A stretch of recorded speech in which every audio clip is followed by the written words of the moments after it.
2020년 5월 1일 금요 기도회를 하나님께 드리겠습니다. 다 함께 찬양하시겠습니다.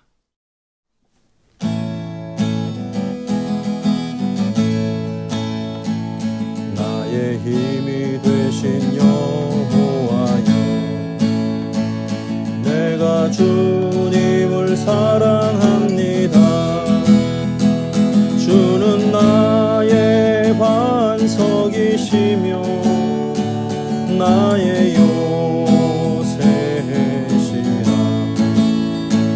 주는 나를 건지시는 나의 주, 나의 하나님, 나의 피할 바위시여,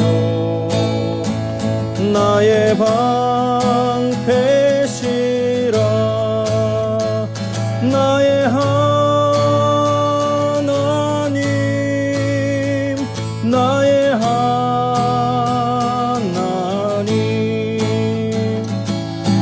구원의 뿌리시요 나의 산성이라. 나의 하나님, 나의 하나님,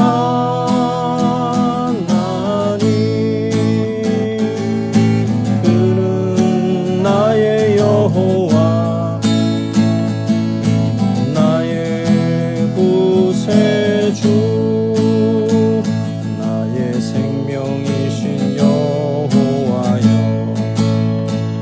내가 주님을 찬양합니다. 주는 나의 사랑이시며 나의 의지시라. 주는 나를 이끄시어 주의 길 인도하시며 나의 생의 목자 되시니 내가 따르리라. 나의 하나님, 나의 하나님,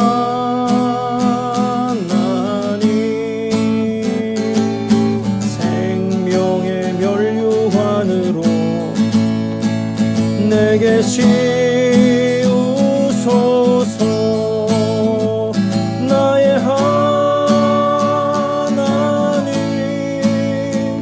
나의 하나님,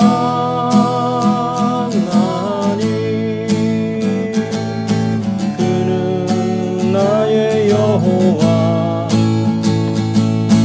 나의 구세주, 나의 하나님, 나의 하나님,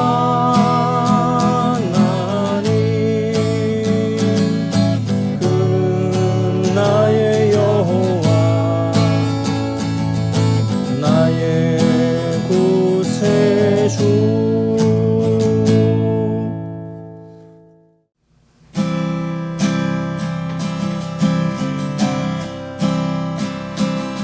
나의 피난처 예수 의지해요.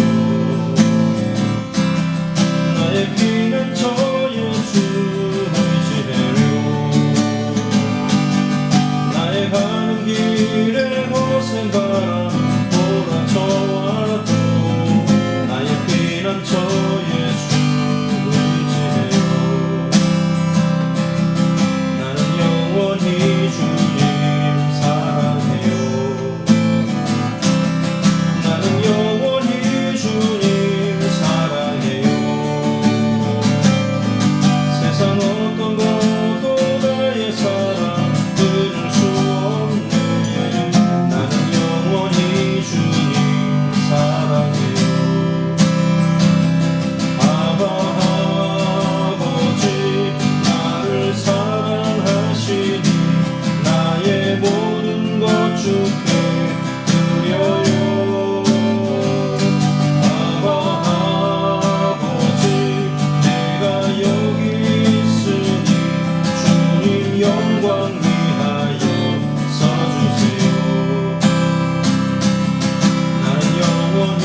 하나님 아버지 은혜를 감사드립니다. 우리의 찬양을 기뻐 받아 주신 줄로 믿습니다.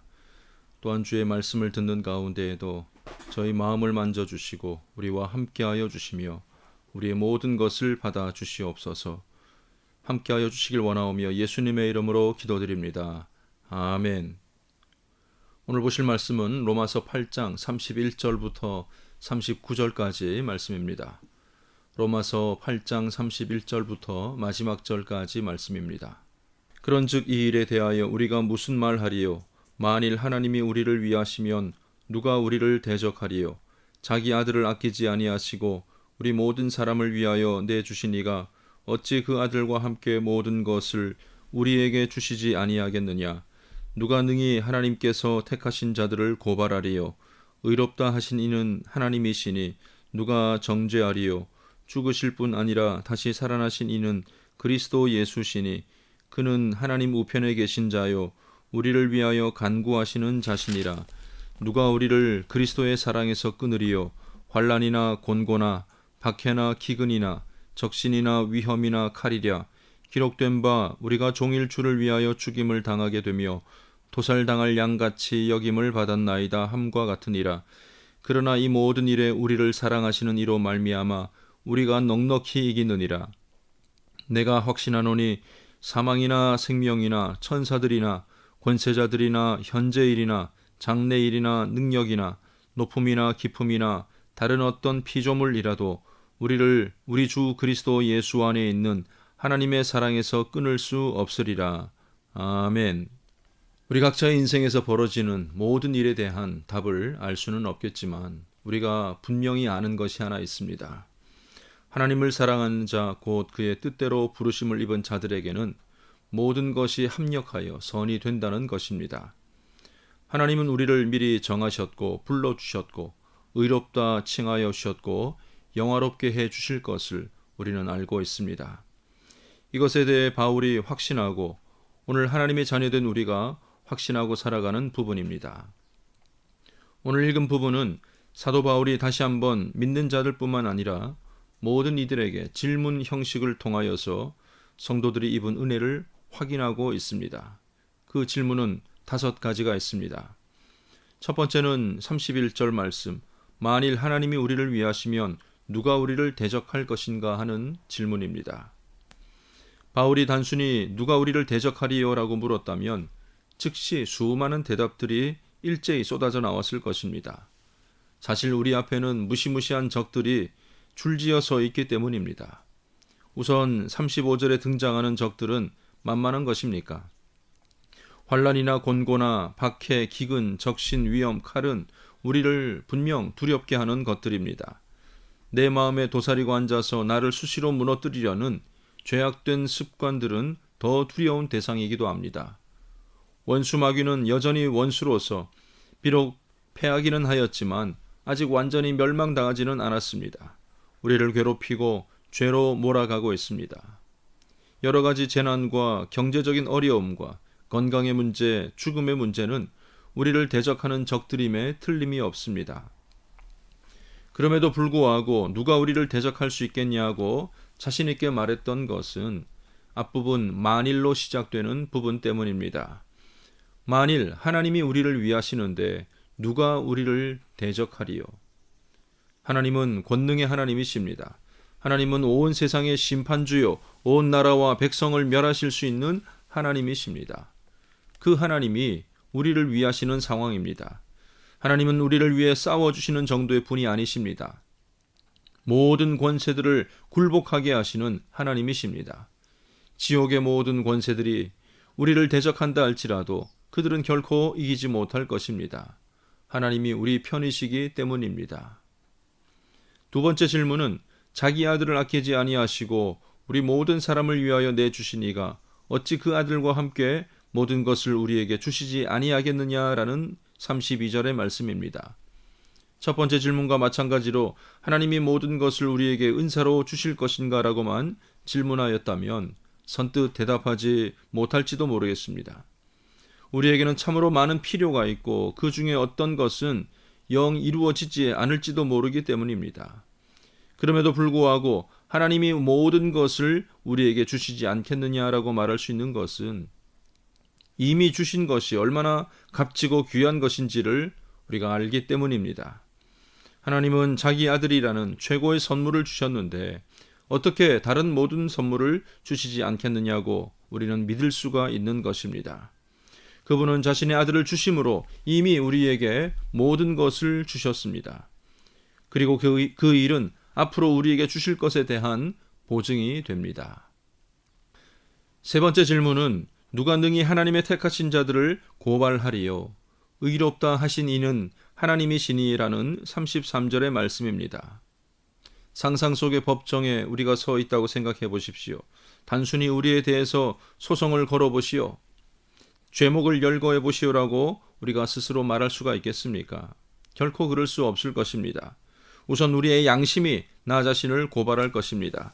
내가 지은 죄, 내 마음속에 품고 있는 죄악들이 우리 스스로를 괴롭게 할 것입니다. 또한 마귀가 우리를 고발할 것입니다. 마귀라는 단어의 헬라어의 단어의 원뜻이 비방자, 중상자, 형제를 참소하는 자라는 뜻을 가지고 있습니다. 마귀는 우리의 죄를 속속들이 들춰낼 것입니다. 그리고 우리는 우리 주변 사람들로부터도 고발을 당하게 될 것입니다. 나의 허물과 실수를 알고 있는 수많은 사람들이 우리 주변에 있기 때문입니다. 그러나 우리가 고발당하지 않을 것이라고 확신할 수 있는 것은 역시 우리를 의롭다 하신 하나님이 계시기 때문입니다. 판단하시는 분은 하나님이신데 하나님은 우리 죄를 없다 선언하셨기 때문에 우리를 향한 고소들은 이제 아무런 의미가 없습니다. 사도 바울은 이사야 50장 8절과 9절 말씀을 인용하고 있습니다. 나를 의롭다 하시는 이가 가까이 계시니 나와 다툴 자가 누구냐? 나와 함께 설지어다. 나의 대적이 누구냐? 내게 가까이 나올지어다. 보라, 주 여호와께서 나를 도우시리니 나를 정죄할 자가 누구냐? 우리의 무죄함은 하나님께서 보증해 주실 것입니다. 네 번째 질문은 누가 정죄하리요? 죽으실 뿐 아니라 다시 살아나신 이는 그리스도 예수시니 그는 하나님 우편에 계신 자요 우리를 위하여 간구하시는 자신이라 라고 34절에 기록되어 있습니다. 마찬가지로 누가 우리를 정죄할 것인가에 대한 질문에만 대답하자면 우리의 양심이 또 우리 대적 마귀가 그리고 우리를 비난하는 원수들이 그렇게 할 것입니다. 그러나 그들의 정죄는 실패하고 말 것입니다. 바로 예수 그리스도 때문입니다. 주님께서 하나님 우편에 서서 우리가 어떤 사람인가를 말씀드리고 예수 믿어 구원받은 사람이라는 것을 간구하시기 때문입니다. 마지막 질문은 누가 우리를 그리스도의 사랑에서 끊으리요라는 35절의 말씀입니다. 바울은 그 사랑에서 끊을 수 있을 만한 가능성 있는 대상들을 언급합니다. 환난, 곤고, 박해, 기근, 적신, 위험, 칼이 우리를 위협할 수 있습니다. 38절부터는 더 많은 목록들이 나오는데 사망이나 생명이나 천사들이나 권세자들이나 현재일이나 장래일이나 능력이나 높음이나 기품이나 다른 어떤 피조물들이 우리를 그 사랑에서 끊을 수 있겠느냐 하는 말입니다. 거기에 대한 대답으로 우리 주 그리스도 예수 안에 있는 하나님의 사랑에서 끊을 수 없다라고 결론 짓고 있습니다. 우리는 이 모든 일에 우리를 사랑하시는 이로 말미암아 넉넉히 이길 수 있기 때문입니다. 사랑하는 성도 여러분, 하나님은 옛날 옛적 과거의 하나님만이 아니십니다. 그 옛날에 예수님을 보내어 주시고 믿고 돌아오는 사람들을 기다리고 계시는 분이 아니라는 사실입니다. 지금 현재 우리의 구원에도 관여하시고 구원받은 자들을 끝까지 믿음 지킬 수 있도록 도와주시는 지금의 하나님이십니다. 성도의 견인, 즉 영화로운 자리에 이르기까지 강권적으로 우리를 지켜주시는 분이 바로 하나님이십니다. 내가 그 사랑 안에 거하고자 함이 아니라 나를 그 사랑 안에 품어주시는 하나님이 계시기 때문에 우리는 결코 그 사랑에서 끊어질 수가 없습니다. 이 확신과 이 믿음 가운데 우리 삶의 모든 역경들을 이겨낼 수 있는 우리 모든 성도님들의 삶이 되시기를 주님의 이름으로 간절히 축원합니다. 기도하겠습니다. 하나님 아버지, 은혜를 감사드립니다. 세상 앞에, 어려움 앞에 때로는 우리가 두려워하고 괴로워할 수밖에 없습니다. 그러나 하나님께서 우리를 위하실 때에 능히 그 모든 것을 이겨낼 줄로 분명히 믿습니다. 합력하여 선이 되게 하여 주시는 하나님을 의지하게 하여 주시옵소서. 하나님으로 인하여 세상을 이기고 고난을 이기고 아버지 하나님 온갖 재난들을 이겨나갈 수 있는 우리 모든 믿음의 사람들 다 되게 하여 주시옵소서. 감사드리며 예수님의 이름으로 기도드립니다. 아멘. 오늘도 몇 가지 기도의 제목을 두고 하나님 앞에 함께 기도하겠습니다. 첫 번째 기도 제목입니다. 합력하여 선을 이루어 주시는 하나님을 의지하여서 어떤 고난과 어려움도 이겨나가는 성도가 될 수 있도록 다 같이 기도하시겠습니다.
두 번째 기도 제목입니다. 가정이 회복되고 교회가 회복되는 역사와 함께 온전한 예배 생활 모두가 다 감당할 수 있도록 다 같이 기도하시겠습니다.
마지막 기도 제목입니다. 코로나19 전염병과 또 화재 등 각종 재난으로 고통받는 사람들을 위해서 기도하시고 어려움을 함께 겪고 있는 세계 각 나라들을 위해서도 다 같이 기도하시겠습니다.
주님 가르쳐주신 기도하심으로 오늘 모든 기도의 순서를 마치겠습니다. 하늘에 계신 우리 아버지여, 이름이 거룩히 여김을 받으시오며 나라의 임하옵시며 뜻이 하늘에서 이룬 것 같이 땅에서도 이루어지이다. 오늘날 우리에게 일용할 양식을 주옵시고 우리가 우리에게 죄 지은 자를 사하여 준 것 같이 우리 죄를 사하여 주옵시고 우리를 시험에 들게 하지 마옵시고 다만 악에서 구하옵소서. 대개 나라와 권세와 영광이 아버지께 영원히 있사옵나이다. 아멘.